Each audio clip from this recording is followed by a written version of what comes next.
So Bunker was written and produced in 2020, right at the beginning of the pandemic. I felt inspired to write it after getting back from a stag do trip in Berlin.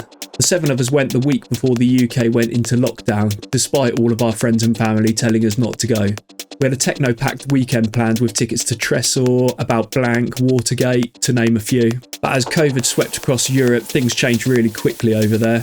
All of the clubs and bars were getting closed down. By the end of the week, the only place you could sit and have a drink was in a restaurant. We did, however, have this epic underground Airbnb, which we ended up calling The Bunker. The Bunker ended up being our safe haven in this weird, uncertain world that we just got thrown into. And although the trip didn't fully go to plan, we did all make it back safely a few days before lockdown. And if it wasn't for that bunker, the trip wouldn't have been the same.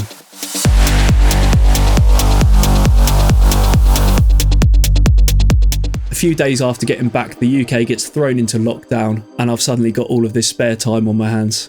Musically, the inspiration behind Bunker was to have this clear crossover between techno and progressive trance, and I personally feel like Bunker really captures that.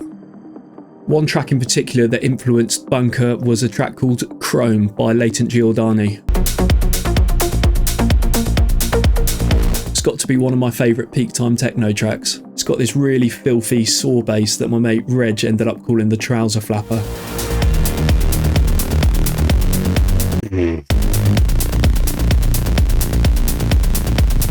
So I wanted to make my own trouser flapper in Bunker.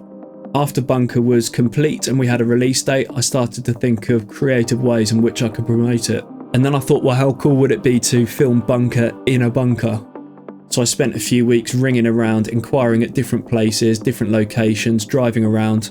I was looking on Google Maps, just looking for any location I could do this video, until I came across Beacon Hill Fort in Harwich. They were bunkers and defences that were used in World War I and World War II, and it's now owned by a group of friends that have decided to take it on and turn it into a bit of an attraction. So I just gave them a call and they gave us permission to do some filming there. At that time, one of my best mates had recently set up a drone business, and we decided we'd do this as a collaboration project. So we hired everything we needed, the van, a generator, a smoke machine. I borrowed some Function 1 speakers. It took us half a day to do all the filming. It was really windy that day and we almost lost the drone in the very first shot we did. So there wasn't quite as much drone footage as we would have liked. The rest of the shots were all taken on an iPhone, and then I spent a few weeks after editing all the footage and colour grading it to look really cinematic. So that's kind of the whole story and the inspiration behind Bunker. I think it's probably one of my favourite tracks that I've released and one that I'm quite proud of. In my opinion, I think it's quite original and unique and quite catchy. So let's take a look at how Bunker was actually made.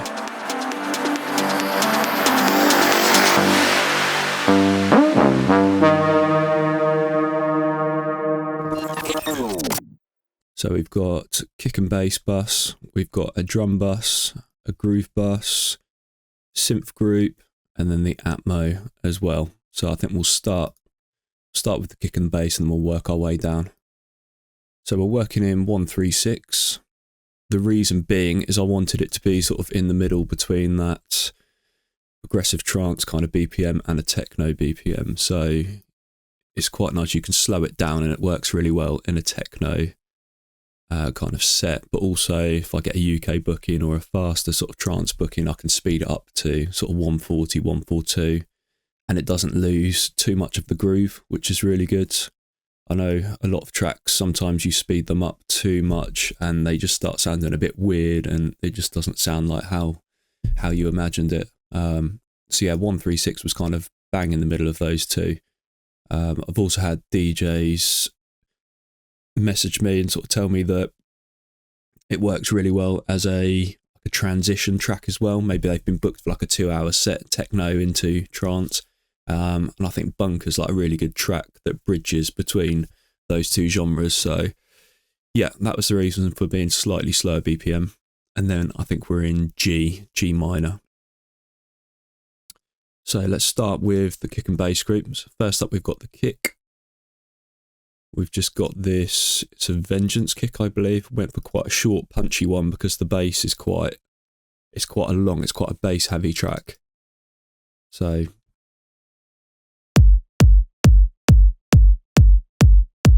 yeah, quite a short, punchy kick. Processing, we're just rolling off below 30 hertz. We've got a little bit of compression, kick compression, a little bit of saturation, 2.3 dB, and then I've got another EQ which is just boosting at 43 Hertz, and then boosting a little bit of the highs as well, just to make it punch through a bit more. So without the processing,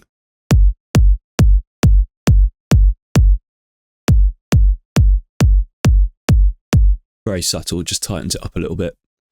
And then I'm running it through this return track as well, which I've got set up here, return B, kick rev. And what we've got is a compressor which is side chained to the kick. And I've got a really short decay on this reverb small room preset on 100%. But yeah, really short decay. And this means that it just, by having the compressor before it, it just means that there's not much of the reverb coming through on the initial attack. It's almost working like a transient shaper before the reverb. So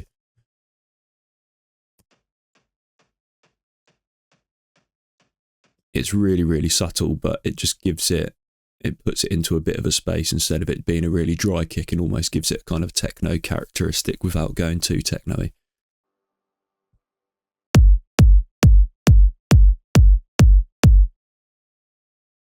If I crank that up, you can hear exactly what it would sound like.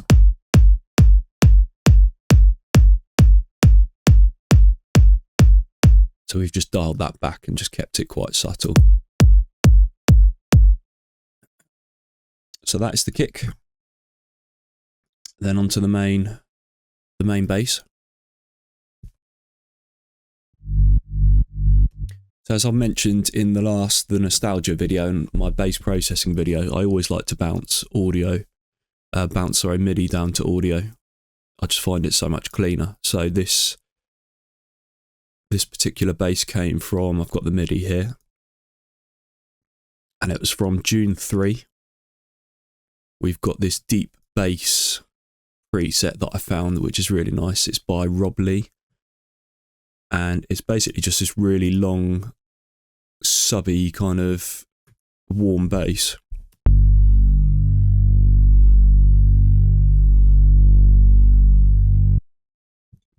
So it's almost the sort of bass that you would normally use in maybe drum and bass or dubstep or anything like that, really.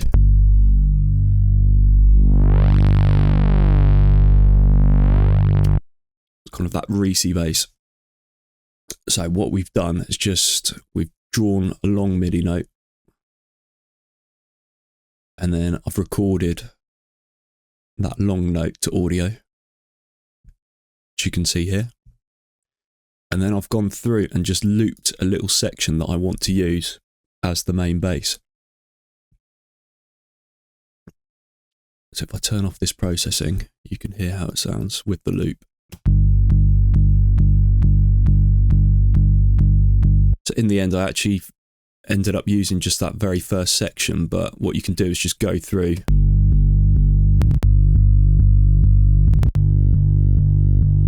select a bit that you would like to use, that you think sounds nice, that you like the characteristics of.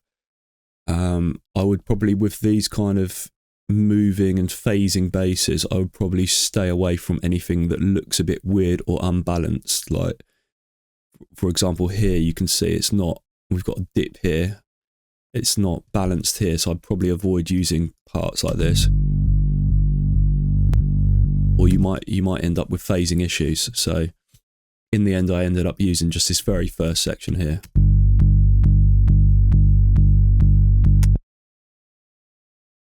And then after processing, we've got this EQ here. And this is a similar technique to what I did in my bass processing video. So we're just cutting off anything below 30 Hertz. And then boosting that first fundamental frequency, 48 Hertz. So that's where all the meat of the bass is right there. And then we've got, I'm doing 2 cuts around these resonant frequencies.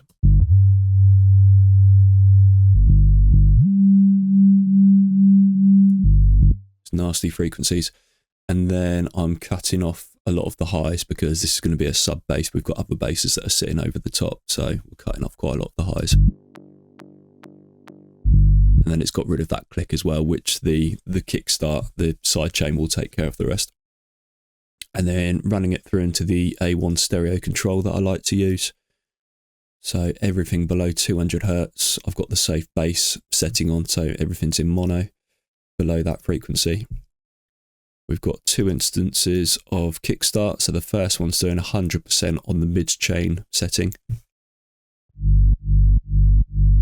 So this is where the kick will be. So we want to cut it out completely, but not completely on the offbeat because we want it to sound quite smooth and blend into the kick, which is why I've gone for this mid-chain setting. So it's a faster side chain. And then the next one we're using is more of it's the sub bass chain. So it's more of an offbeat curve, but we've only got it on 59% here,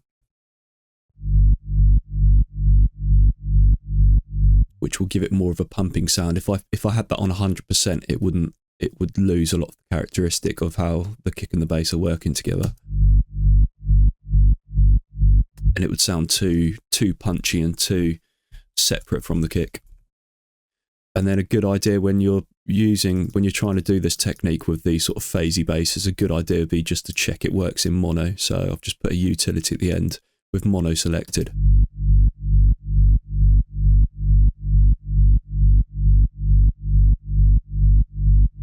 And that sounds absolutely fine. So that's just as a safeguard, just to check it. So that is the main bass. I've gone through and recorded all the other notes throughout the track where I've got these bass changes later on in the main drop.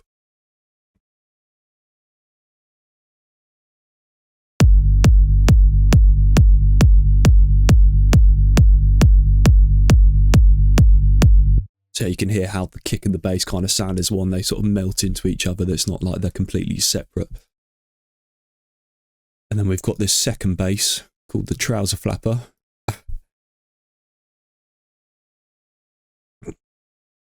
Which is another June 3 preset called the Bottom Flutter Arc. I think this is one of the standard presets that comes with June. And it's another kind of Reese bass.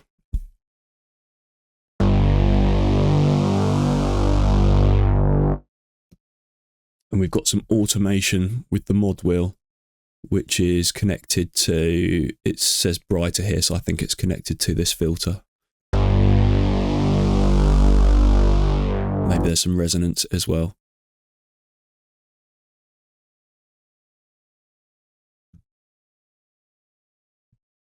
And this is the bass we used in the main break as well.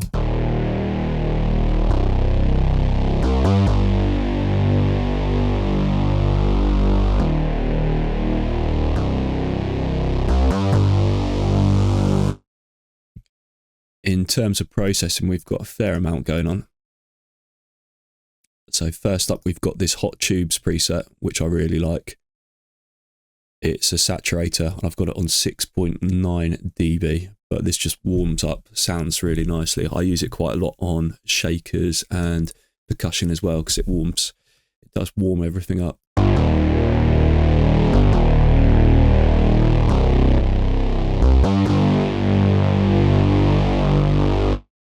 Then we've got an EQ, which is cutting off 160 Hertz. This is automated to come, it's on for the whole track, but it's turned off for this main break because that's the only bass playing. So throughout the rest of the track, it's cut off at 160 Hertz. And then just for this, you can see here, just for this section, it turns off.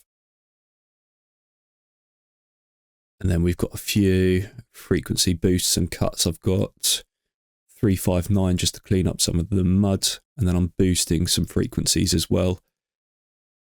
Just kind of pushing those to give it some colour.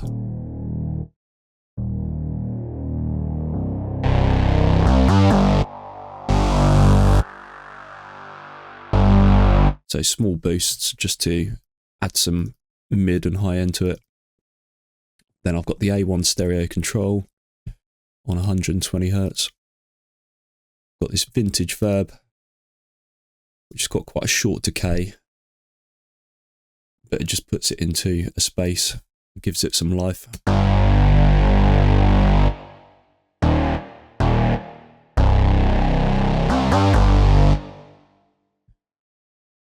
I've then got another EQ just to clean it up a little bit more.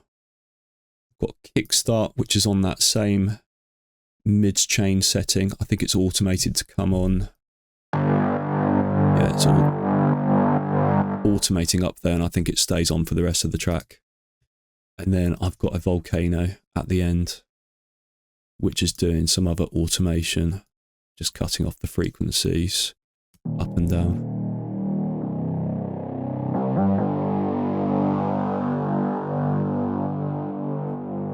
So it's kind of morphing the sound in and out with that volcano.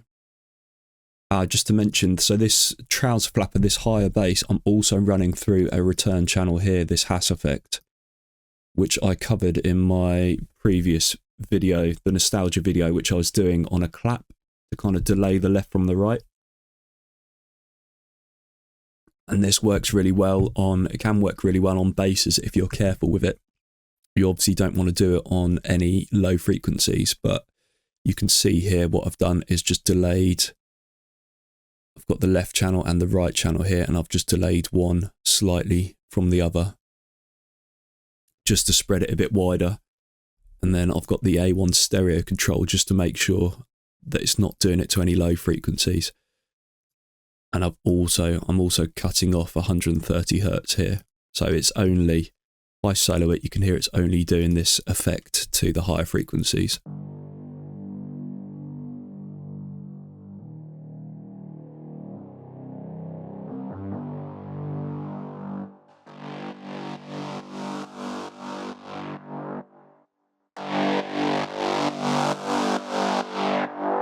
So it just makes it a bit bigger, a bit wider, which is nice. And then processing on the whole kick and bass bus, we've got just an EQ just to catch anything, roll off 30 Hertz, so cutting off anything below. I've got a volcano for the whole group to do any automation bits like this.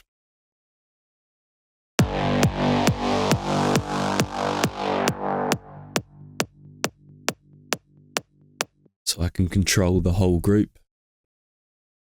And then I've got a limiter at the end that I always like to stick on just in case the volcano has pushed any frequencies too high. So that's just to catch any peaks.